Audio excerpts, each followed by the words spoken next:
What's going on, guys? Welcome back to the channel. For those of you who don't know, my name is Samson, and today we are back started on the Corvette build. I just dropped the nut. We are back up underneath the car. We have everything exposed. Everything I believe is disconnected. Right now we are taking the bolts off of the subframe. Got the jack up under here. We're gonna try our best to lower it down. I got one more bolt right there that has to come off. And then we're gonna try to lower it, get it unbolted from the bell housing that's up there. And then we're gonna try to see if we can start lowering this thing down. All right, go ahead and start slowly trying to lower it. Real slow now, a little bit. All right, lower it some more. Hold on. Okay, that's still loose. All right, stop. That's just the exhaust. Just a little bit more. And then we'll get ready and unbolt it from the engine. Stop. Go ahead and loosen this up real quick. And then there's two more. So guys, these bolts right here, 13 millimeter. You have 6 of them, I believe, 5 or 6 of them. There's one that is right here. You guys can't even see it. It's on the other side of this wiring harness right here that the factory has zip tied. So that one, you're gonna have to get creative to try to get loose.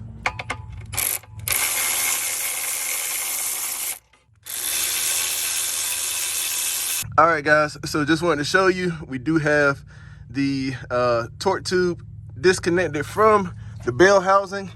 Now, we do have the engine already resting on something. That way, you know, this engine needs support in the back whenever we disconnect this torque tube. I would show you guys the whole process of me trying to lower it and push it out at the same time. It's gonna be a little bit more difficult. Don't have the space to sit you guys up, but real quick, one quick note, if you are doing something like this yourself, I have seen where folks were talking about trying to make sure the top of the differential does not go past this little hump right here while it's still connected to the engine. So once you start getting close to where this little hump right here is, go ahead, disconnect it from the engine, support it. That way you don't screw anything up big time. All right, you ready? Yeah. Go ahead and move back a little bit more. A little bit more. All right, hold on. Buddy, this is nerve wracking. Move back a little bit more. Hold on. Guys, so as you can see, we do have the torque tube out of the bell housing. There's the clutch and everything right there.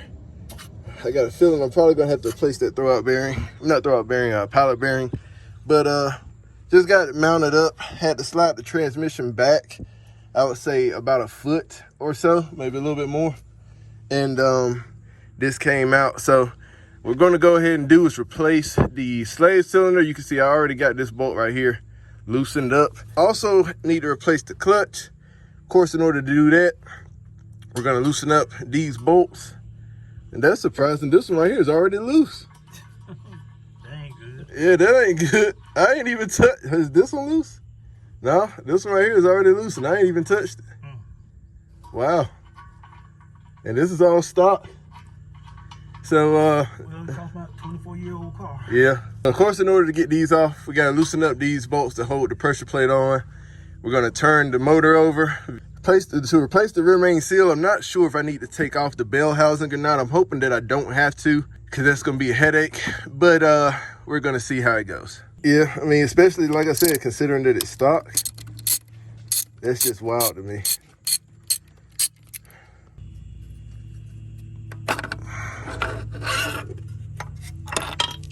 And guys, one thing, whenever you take these off, one thing you always want to check for, make sure that it still spins smoothly with no, you know, grinding spots or anything like that. It does spin smoothly, but one thing I did notice is that it does have some play in the torque tube. Now, of course, the way these are made, transmission has a shaft similar to this that splines into the torque tube, and then the torque tube has a shaft that acts similar to a drive shaft and connects these two together, of course, the transmission and the engine. So Play is never good, but it wasn't affecting the functionality of driving the car. It wasn't having any issues or weird vibrations. So what we're gonna do, just go ahead, put the new slave cylinder on and bolt it up. Now these are gonna have the little holes right here that you guys can see, where one goes into this one goes into the other one, and then it just bolts up to the actual torque tube itself. We're gonna put this on nice. It feels really, really good, and we're gonna get it bolted up.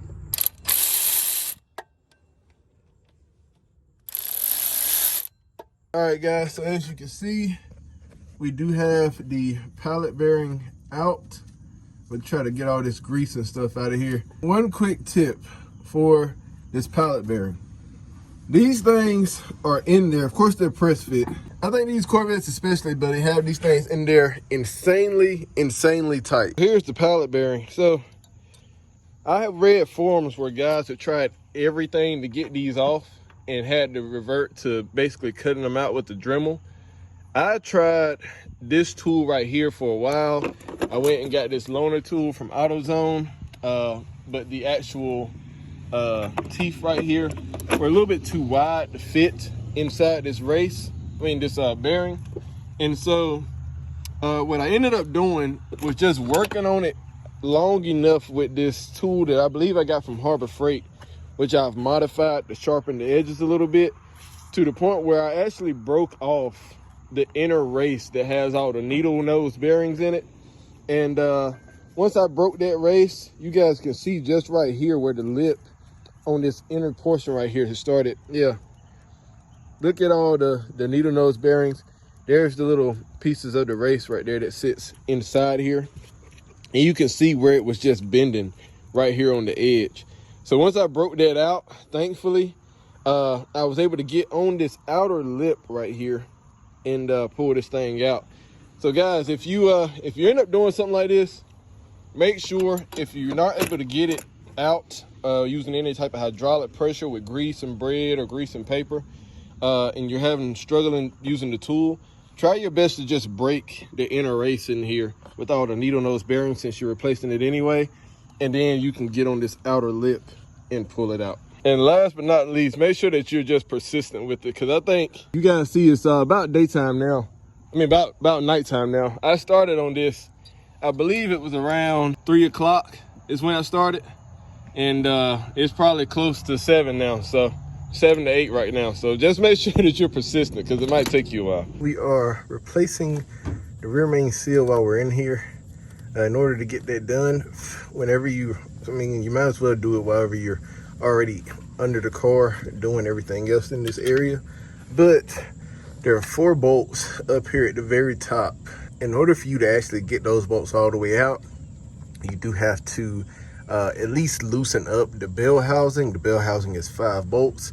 About 3 of them are pretty difficult to get to. You might want to have a 1/4 inch drive socket set with an extension and a swivel or universal joint on it, just so it'll be a little bit easier to get off.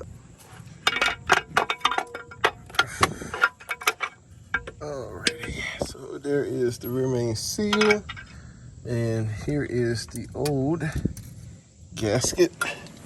We're gonna inspect these, but when I look up there, just make sure we don't have to clean off any old gasket.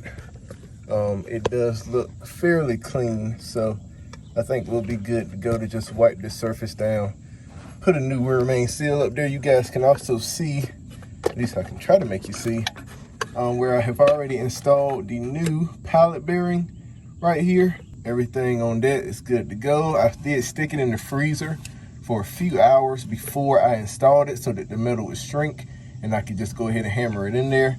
This is also where the cam is right here. So let's wipe the surface off, get this new rear main seal up here so that we can actually start putting stuff back together. Here's the new rear main seal. Looks pretty new. It is a bit of a different design from the OEM one that was up here, which is to be expected. But we got to go ahead and try to put this up in here. I have already wiped off all of the sealing surfaces. So even though you can see a little something right there. It is smooth, nevertheless. So we're gonna go ahead, try to push this on, hopefully with minimal issues. And with that, the rear main seal is in.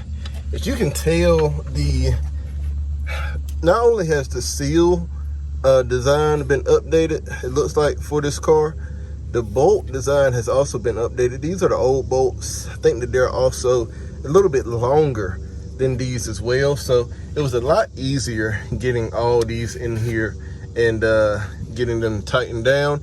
Now I believe these are supposed to go to 18 foot-pounds for all these bolts into the block. And then you do have these two longer bolts right here. I believe those are supposed to go to 109 inch-pounds. All right, guys, so as you can see, we do have the flywheel pressure plate back up here. Did go ahead and tighten up the bell housing back onto the block. It's just 5 bolts, 13mm bolts. So now comes the process of trying to align this whole thing into the bell housing, into the actual clutch. Now, whenever you put the clutch in, of course, we did use the alignment tool to make sure that the splines on the clutch are centered with the pallet bearing. So should go in pretty smoothly, but that'll remain to be seen. After trying to put this in, I can see why folks be charging $2 to $4 grand for this. This is ridiculous. Me and my pops was over here trying to push it in. We had got it all the way up to where the throwout bearing was touching the pressure plate. Realized we couldn't push it in any further, so took it back off. Realized even though I had used the alignment tool, it was still out of alignment just a little bit. So one tip to help you guys with it: whenever you're doing the clutch, you put in the alignment tool, there's always going to be a little bit of give just because of gravity and how much everything weighs. So put a hand or a finger up in here to kind of lift it up a little bit so that that alignment tool slides in and out a little bit easier before you start tightening stuff down. Then when we finally got it tightened down, had a hard time putting the splines in the clutch. So we finally got it up here. You guys can see it's finally sealed back. Got all these bolts in, tightened down, torqued down. The pressure plate bolts are all torqued down 50 foot-pounds. Got Loctite on them. And so the next plan of action is going to be to try to go ahead, get the rear subframe back up on the bolts so that it is supported by itself. Then we're going to get in here, before we go any further, try to bleed the clutch so that way we can make sure that everything is working the way that it should prior to reassembling absolutely everything. So let's go ahead and try to bleed it. We're going to try to go kind of slow with it. If at any point it feels like too much resisting, just let it go.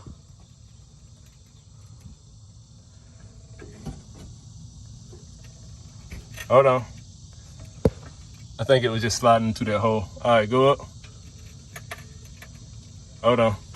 Let me check underneath and see if there's anything touching.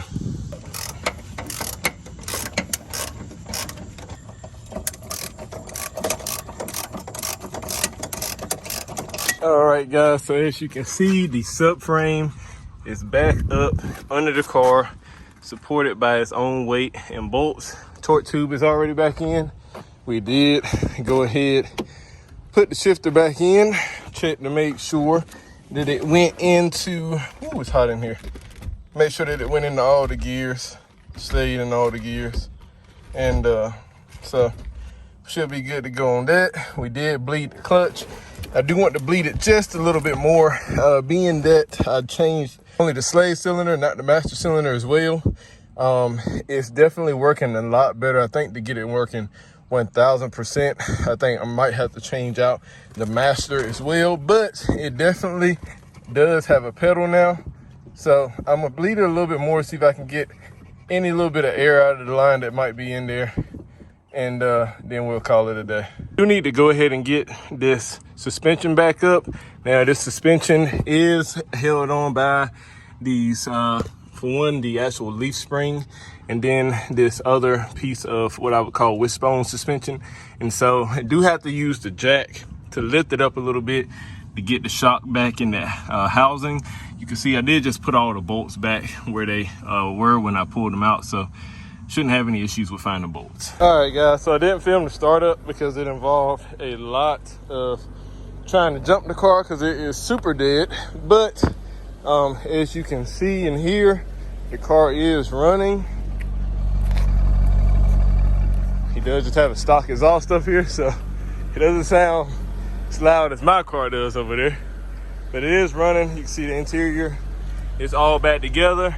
I think I might have to do a little bit of adjustment on the shifter linkage just because sometimes it wants to pop out of gear, sometimes it doesn't. So more than likely gonna have to pull that center section out one more time just to adjust everything. But clutch works. It did go into all the gears without the transmission grinding and everything. So that is it for the fixer-upper, man. Hope you guys enjoyed it. If you did, make sure that you like, comment, and subscribe. But just like that, guys, I'll catch y'all in the next one. Peace.